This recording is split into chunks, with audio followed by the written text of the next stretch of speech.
신약성경 두 번째 책에 있는 마가복음 10장 46절부터 52절까지 말씀 한 목소리로 말씀을 합독하시겠습니다. 마가복음 10장 46절부터 52절입니다. 같이 합독하시겠습니다.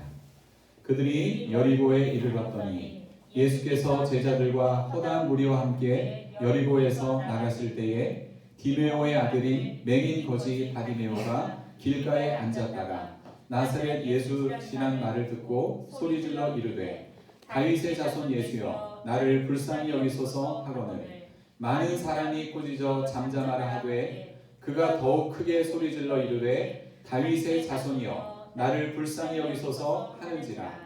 예수께서 머물러 서서 그를 부르라 하시니 그들이 그 맹인을 부르며 이르되 안심하고 일어나라. 그가 너를 부르신다 하매 맹인이 겉옷을 내버리고 뛰어 일어나 예수께 나아오거늘 예수께서 말씀하여 이르시되 내게 무엇을 하여 주기를 원하느냐. 맹인이 이르되 선생님이여 보기를 원하나이다. 예수께서 이르시되 가라 내 믿음이 너를 구원하였느니라 하시니 그가 곧 보게 되어 예수를 길에서 따르니라. 아멘. 할렐루야. 아멘. 주님을 찬양합니다. 코로나19 사태가 장기화되면서 많은 사람들이 어려움과 고통 속에 신음하고 있습니다. 사회적 거리두기를 언제까지 해야 하나? 우리의 소중한 일상을 언제쯤 다시 회복할 수 있나? 지금 우리의 입장에서는 어떻게든지 코로나 사태를 빨리 극복하는 것이 가장 큰 소원인데 어느 시점에 이 문제가 해결될지는 아직까지 장담할 수 없는 상황입니다. 그런데 우리 인생들을 돌아보면 지금 우리가 겪고 있는 어려움도 어려움이지만 우리의 인생 자체가 고난과 어려움의 연속이라는 생각이 듭니다. 사람마다 느끼는 정도의 차이는 있겠지만 한 가지 문제를 해결하면 또 다른 문제가 생기고 한 가지 고난을 극복하면 또 다른 고난이 생기고 아니면 동시다발적으로 수많은 문제와 고난 속에 살아갈 때가 참 많습니다. 오늘 본문에도 보면 감당할 수 없는 고통을 짊어지고 있는 한 사람이 등장하는데 그 사람은 바로 바디메오라고 하는 사람입니다. 그는 여리고로 오신 예수님을 만나고 완전히 새로운 삶을 살게 되었는데 오늘 말씀을 통해서 바디메오가 예수님을 만나기 전까지 어떤 고통에 시달렸고 어떻게 예수님을 만났으며 예수님을 만나고 난 이후에 그의 삶이 어떻게 변화되었는지를 보면서 우리의 믿음과 삶을 돌아보았으면 좋겠습니다.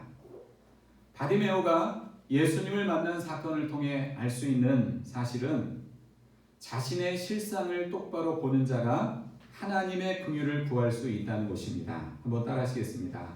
자신의 실상을 똑바로 보는 자가 하나님의 긍휼을 구할 수 있다. 46절에 보면 예수님께서 여리고에 계셨다가 이제 제자들과 허다한 무리와 함께 여리고를 떠나시려던 참이었는데 그때 디메오의 아들인 바디메오를 보게 되셨습니다. 예수님의 순례 여정을 보면 그분은 갈릴리를 출발해서 지금 예루살렘을 향해 가는 중이었습니다. 그런데 그러한 길에서 마지막 기착지와 같은 역할을 하는 곳이 바로 여리고였습니다. 이 여리고는 인류 역사를 통틀어서 세상에서 가장 오래된 도시인데 그곳에는 종려나무도 많고 또 샘들도 많이 있어서 고대로부터 아주 좋은 그리고 매우 아름다운 휴양지로 소문난 곳이었습니다. 그런데 그 아름다운 여리고 땅에 살고 있는 바디메오는 그 누구보다도 큰 고통에 시달리는 삶을 살고 있었습니다. 46절 뒷부분에 보면 바디메오를 이렇게 묘사합니다. 디메오의 아들인 맹인 거지 바디메오가 길가에 앉았다가 이렇게 나와 있습니다. 바디메오라고 하는 것은요, 말 그대로 하면 디메오의 아들이란 뜻입니다. 그러니까 엄밀히 말하면 바디메오는 사람 이름이 아니라 그 아버지 디메오의 아들이란 뜻을 갖고 있습니다. 이렇게 표현하는 것으로 볼 때 아마도 그 당시 디메오라고 하는 이 사람은 여리고에서 잘 알려진 인물인 것으로 보입니다. 그런데 이 디메오의 아들 바디메오 앞에 어떤 수식어가 붙어 있습니까? 맹인이면서 거지였다는 것입니다. 오늘날로 말하면 시각장애인으로서 마땅히 먹고 살 방법이 없어서 길바닥에서 구걸을 하며 살고 있는 사람이라는 것입니다. 여러분, 오늘날 시각장애인의 삶을 보세요. 모든 장애가 다 힘들고 고통스러운 것이지만 특별히 앞을 보지 못하는 시각장애는 일상생활에 제약이 참 많습니다. 제가 장애인 관련해서 인터넷 글을 찾아보니까 어떤 분이 그런 글을 달았습니다. 선천적일 경우에는 청각장애인이 가장 비참하고 후천적인 경우에는 시각장애인의 삶이 가장 비참하다. 이런 말을 했습니다. 시각장애를 가진 사람은 앞을 보지 못하기 때문에 마땅한 직업을 갖기가 어렵습니다. 오늘날에도 시각장애인이 가질 수 있는 직업이 매우 제한적인데 예수님 당시에는 더 열악한 상황이었을 것입니다. 그러다 보니 이 바디메오는 하루 종일 겉옷을 길바닥에 펴놓고 앉아서 사람들에게 구걸하는 그런 생활을 해야만 했습니다. 여러분, 그 옛날 바디메오가 겪었을 고통을 한번 생각해 보세요. 당시 사회 배경은 맹인들을 정상적인 사람으로 대우하지 않고 부정한 사람으로 취급하며 배척을 했습니다. 게다가 바디메오는 완전한 성인이기보다는 이제 소년의 시기를 막 지난 성인이었기 때문에 청년이었을 것으로 보고 있는데 지금보다 훨씬 더 심각한 차별과 편견의 문화 속에서 청년 바디메오가 겪었을 말 못할 소외와 무시당함, 그리고 누군가에게 베풀고 나누는 삶을 살지 못하고 사람들에게 달라고만 하면서 손을 벌릴 수밖에 없는 현실 가운데 느꼈을 이 비참함이 상상이 되십니까? 바디메오는 비록 육신의 눈은 가려져 있었지만 비참함과 절망의 늪에 빠져있는 자신의 실상을 마음의 눈으로 바라보았습니다. 그리고 고뇌하고 또 고뇌했습니다. 누가 나를 이 비참함과 절망의 늪에서 건져낼 수 있을까? 앞날이 창창한 청년의 때에 맹인으로서 거지로서 날마다 겉옷을 길바닥에 펴고 앉아서 남들에게 구걸하며 살아야 하는 자신의 운명. 바디메오는 마음의 눈으로 자신의 실상을 똑바로 보았고 그 가운데서 주님의 긍휼을 구할 수 있었습니다. 여러분, 바디메오가 어떻게 주님의 긍휼을 구하고 있습니까? 오늘 본문의 47절 말씀을 같이 읽어보시겠습니다. 47절 시작. 나사렛 예수시란 말을 듣고 소리질러 이르되 다윗의 자손 예수여 나를 불쌍히 여기소서 하거늘. 48절도 같이 읽습니다. 많은 사람이 꾸짖어 잠잠하라 하되 그가 더욱 크게 소리질러 이르되 다윗의 자손이여 나를 불쌍히 여기소서 하는지라. 아멘. 바디메오는 예수님을 향해 자신을 불쌍히 여겨달라고 소리질렀습니다. 자신의 힘으로 극복할 수 없는 이 절망과 고통의 현실을 주님께서 제발 좀 불쌍히 여겨달라고 간구하고 있습니다. 하나님 앞에서 자신을 불쌍히 여겨달라는 기도를 하지 못하는 사람은 아직 자기 모습을 똑바로 보지 못하는 자입니다. 자신이 하나님 앞에서 영적으로 얼마나 연약하고 비참하고 절망적인 상황에 놓여 있는지를 깨닫는 은혜가 우리 모두에게 임하기를 소원합니다. 그것을 깨달을 때 비로소 우리는 바디메오처럼 하나님의 긍휼을 구할 수 있고 받을 수 있는 자가 되는 것입니다. 바디메오 사건을 통해서 알 수 있는 두 번째 사실은 절박한 믿음이 주님의 마음을 움직인다는 것입니다. 한번 따라합시다. 절박한 믿음이 주님의 마음을 움직인다. 아멘. 예수님께서 여리고에서 나가실 때 방금 전에 47절과 48절 말씀에서 읽었던 것처럼 바디메오는 나사렛 예수께서 지나가신다는 그 말을 듣고 불쌍히 여겨달라고 하면서 소리를 질렀습니다. 그러자 거기 있던 많은 사람이 소리를 지르는 바디메오를 향해서 꾸짖으면서 잠잠하라 이렇게 말했습니다. 여기서 잠잠하라는 이 말은요, 당신 조용히 하지 못해? 이런 정도의 아주 날카로운 꾸짖음을 말합니다. 거기 있던 무리들이 바디메오를 향해서 이렇게 심한 말을 하며 제지한 것은 그가 맹인이고 또 거지여서 무시했던 이유도 있긴 하지만 여리고를 떠나서 지금 예루살렘으로 가시는 예수님의 행보를 지체시켰기 때문입니다. 여러분, 예수님이 왜 지금 예루살렘으로 가고 있는 것입니까? 십자가 지시고 죽으러 그곳으로 가시는 것입니다. 그런데 거기에 있던 제자들과 무리들은 예수님이 어서 예루살렘으로 가셔서 정치적인 메시아 정부를 이루고 거기서 한 자리를 자기가 차지하려고 하는 속셈이 있었기 때문에 예루살렘으로 가는 행보를 지체시키는 바디메오를 향해 지나친 말로 제지한 것입니다. 얼마나 이기적이고 자기만 생각하는 행동입니까? 무리들의 이기적인 말과 행동에 바디메오 청년은 자칫 주눅이 들 수도 있는 상황이었습니다. 하지만 그는 무리들의 만류에 전혀 아랑곳하지 않았습니다. 48절 말씀을 다시 한번 읽어보실까요? 48절 시작. 많은 사람이 꾸짖어 잠잠하라되 그가 더 크게 소리질러 이르되 다윗의 자손이여 나를 불쌍히 여기소서 하는지라. 자, 바디메오가 무리들의 강력한 제지와 만류 앞에 어떤 반응을 보였습니까? 더욱더 크게 소리를 질렀습니다. 어떻게 보면 바디메오의 이런 행동이 다소 무리한 것처럼 보이지만 예수님을 향한 절박한 그의 믿음을 그 누구도 막지 못했습니다. 그런데 바디메오가 더욱 크게 소리를 지르면서 예수님의 도움을 요청할 때 그는 예수님을 향해서 뭐라고 했습니까? 예수님을 향해 다윗의 자손이라고 하는 표현을 썼습니다. 당시 유대인들은 오래전부터 자신들을 구원해 줄 메시아를 기다리고 있었는데 구약에 그 메시아가 다윗의 혈통에서 태어날 것으로 예언되었기 때문에 오랫동안 다윗의 자손 그리고 다윗의 자손으로 오시는 메시아를 목마르게 기다려왔습니다.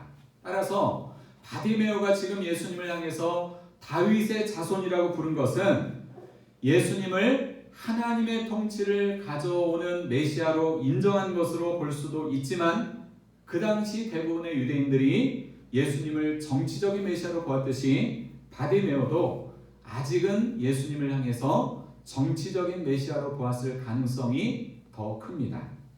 하지만 어쨌거나 중요한 것은 그는 절박한 믿음의 행동으로 예수님의 도움을 요청하고 있다는 사실입니다. 바디메오는 이번이 그에게 있어서 눈을 뜰 수 있는 평생 처음이자 마지막 기회라고 생각했을 것입니다. 자신을 칠흑 같은 암흑과 절망의 상태에서 건져줄 수 있는 분은 다윗의 자손으로 오신 예수님밖에 없는데 그분이 자기 옆으로 지나가신다는 말을 듣고 그는 절대 그 기회를 놓칠 수 없었습니다. 그렇습니다. 기회라고 하는 것은 항상 찾아오는 것이 아닙니다. 한 번 지나가면 다시 찾아오지 않을 수도 있기에 하나님께서 주시는 기회라고 하는 확신이 든다면 우리는 반드시 그 기회를 붙잡는 자가 되어야 합니다. 사랑하는 여러분, 오늘 여러분 속에는 하나님을 향해서 어떤 절박함이 있으십니까? 앞을 보지 못하는 바디메오의 상황도 물론 절박하지만 사실 우리의 인생이나 신앙생활 자체가 절박함의 연속이라고 할 수 있습니다. 조금만 방심하면 우리에게 나태함이 찾아오기도 하고 조금만 방심하면 온갖 욕심과 더러운 욕망과 세속적인 가치관들이 우리의 마음을 지배하려고 합니다.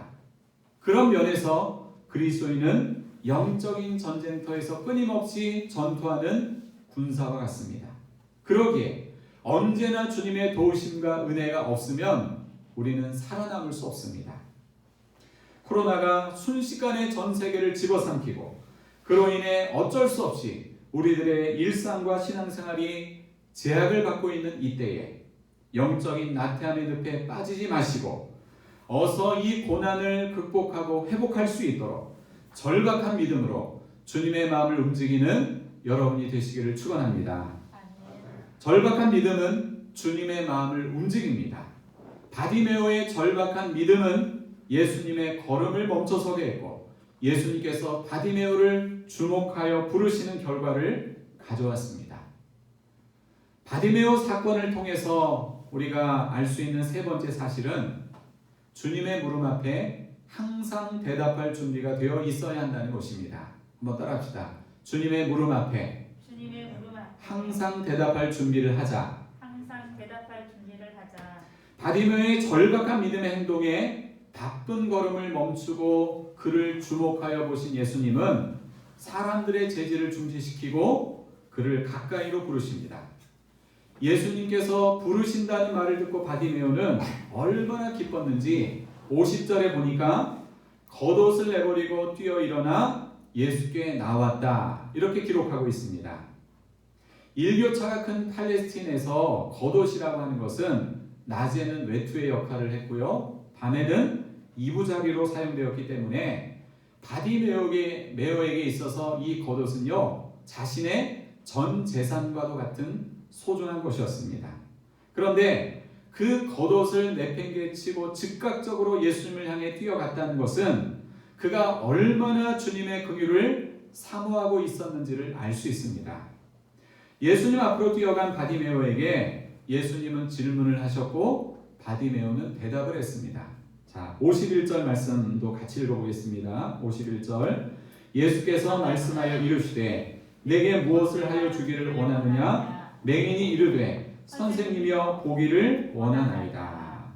예수님은 시각장애인인 바디메오에게 내게 무엇을 하여 주기를 원하느냐라는 질문을 하셨습니다. 언뜻 생각하면 이 질문은 너무 어리석은 질문처럼 보입니다. 왜냐하면 시각장애인이 예수님을 왜 찾아갔어요? 당연히 눈을 떠서 보기를 원하기 때문에 찾아간 것이죠.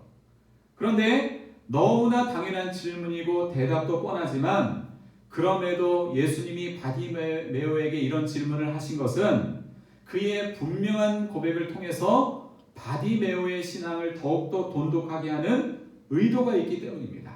여러분, 주님이 우리의 필요를 다 알고 계시지만 그럼에도 우리를 향해서 구하라, 찾으라, 두드리라, 기도해라 라고 하는 것은 바로 그런 이유가 있기 때문에 그런 것입니다. 다 아시지만 그럼에도 구하고 기도할 수 있는 이 모습, 그것을 통해서 우리의 믿음이 더욱더 견고하게 되는 것입니다. 어느 날 욕심 많은 노총각이 길을 가다가 요술램프를 주었습니다. 그런데 그 요술램프에서 갑자기 한 요정이 나타나더니 이 노총각을 향해서 그러는 겁니다. 주인님, 소원이 무엇입니까? 제가 들어드리겠습니다. 노총각은 이게 웬 떡이냐라고 하면서 그 요정에게 대답을 했습니다. 나는 돈도 필요하고 여자도 필요하고 그리고 빨리 결혼도 하고 싶다고 이렇게 이야기를 합니다. 그런데 그 이야기를 듣던 요정이 곤란한 표정을 지으면서 여러 가지 이야기하시면 안 되고 딱 한 가지 소원만 말해달라고 했습니다. 이 세 가지를 모두 갖고 싶었던 노총각은 꾀를 내어서 마치 자기의 소원이 한 가지인 것처럼 돈, 여자, 결혼 이렇게 순식간에 대답을 했습니다. 노총각의 소원을 들은 이 요정은 주인님 알겠습니다 라고 하면서 사라졌습니다. 그리고 나서 한 달 후에 그 소원이 이루어졌는데 이 노총각은 머리가 돈 여자와 결혼했다고 합니다. 웃고 계십니까? 네. 바디메오는 내게 무엇을 하여 주기를 원하느냐는 너무도 당연한 예수님의 물음 앞에 보기를 원한다는 너무도 당연한 대답을 했습니다. 만약 그가 보기를 구하지 않고 돈이나 여자나 결혼과 같은 당장의 필요를 구했다면 그의 남은 인생 역시 앞을 보지 못하는 흑암의 인생이 되었을 것입니다. 그러나 그는 예수님 앞에서 가장 목말라하는 본질을 구했습니다. 보지 못함으로 칠흑 같은 절망에 처한 자신의 인생으로부터 구원해 주시기를 바디메오는 간절히 바라고 원하고 간구했습니다. 만약 주님께서 오늘 여러분에게 갑자기 나타나셔서 사랑하는 아들아, 사랑하는 내 딸아, 내게 무엇을 하여 주기를 원하느냐라고 물으신다면 여러분은 뭐라고 대답하시겠습니까? 주님, 저의 영적인 어둠을 벗고 주님을 보기 원합니다. 주님, 이기심과 욕망이라고 하는 이 어둠의 장막을 벗고 주님을 보기 원합니다. 주님의 무릎 앞에 언제든 이렇게 대답할 준비가 되어 있는 믿음의 모습이 여러분에게 준비되어지기를 간절히 소망합니다. 신앙의 사람은 예수님을 자기 삶의 목적이요 본질로 삼는 자이지 자신의 필요를 채우는 수단으로 삼는 자가 아닙니다. 바디메오는 그 어떤 필요보다 본질적인 소원을 구했습니다. 주여 보기를 원하나이다.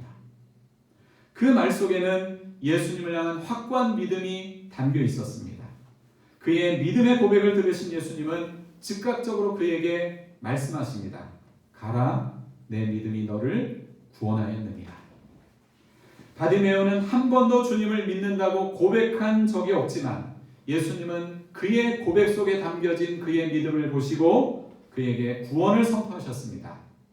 구약 성경은 메시아가 오시면 눈먼 자가 보게 될 것이고 그리고 귀먹은 자를 듣게 한다고 했는데 바디메오는 그런 말씀에 근거하여 예수님을 메시아로 믿고 이제 나와 보게 해달라고 간청한 것입니다.